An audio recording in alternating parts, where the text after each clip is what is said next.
The full frontal nudity does not make it into this movie. No. Although we had heard that there would be. We shot it. Yeah. Okay. What happened? You'll have to ask. It's on my iPhone. If you want to see it, yeah, we can show you. It just felt gratuitous. Yeah. It didn't feel like it didn't fit the. In Sarah Marshall it works because Yeah. You know what else happened too? I think I don't want to take credit for it, but I think Sarah Marshall is one of the first times the lead in a comedy has done full frontal nudity. Mm-hmm. And then I think it just started getting done a lot, and I kind of feel like the joke's over. Yeah, Fassbender killed the joke. Was that wasn't a comedy though, was it? No, super serious. Were there other things that you had on paper that didn't seem to work when you saw them on screen?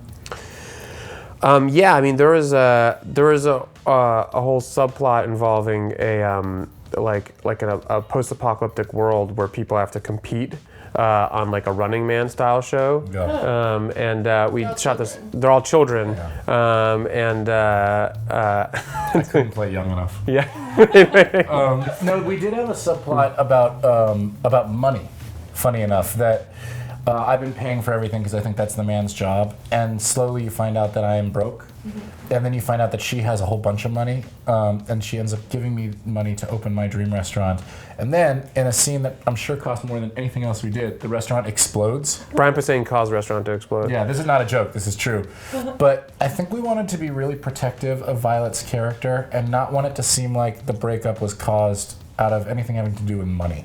Okay. Yeah. But the scene, that financial scene it's on the DVD and it's a really funny scene. It's basically like, she goes, how much, he tries to buy their drinks and the credit card's denied, and she's like, how much money do you have saved? Yeah. And he's like, $350 on Friday after taxes, or before taxes.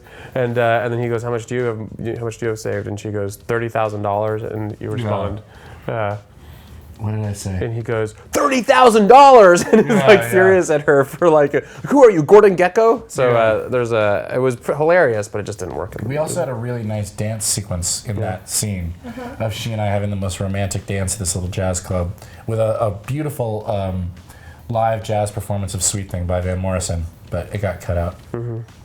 Will that be in the DVD extra? Yeah, I think all of it. Yeah, that's all on the DVD. That part didn't work because you saw the dance number and you're like, why doesn't he just get a job as a professional dancer? Mm-hmm. Yeah. So you actually, moving on. I have no response. There's no response except. A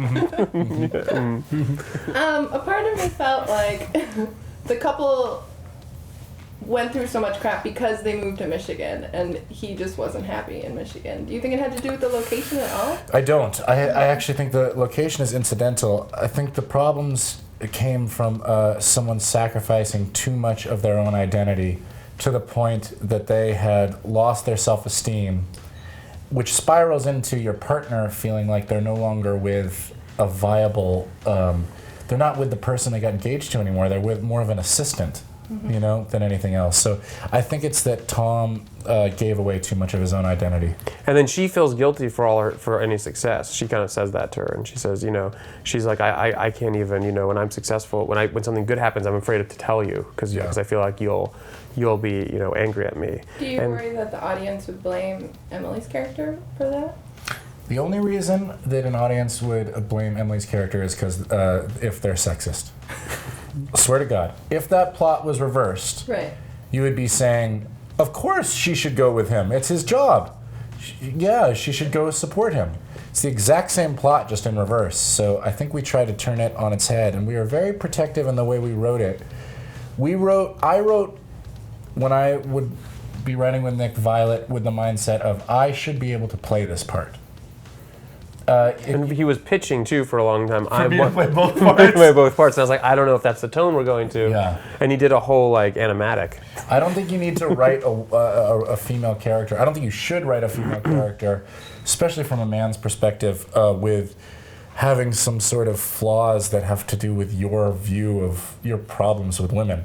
I write all characters like they're me, like I'm going to play them.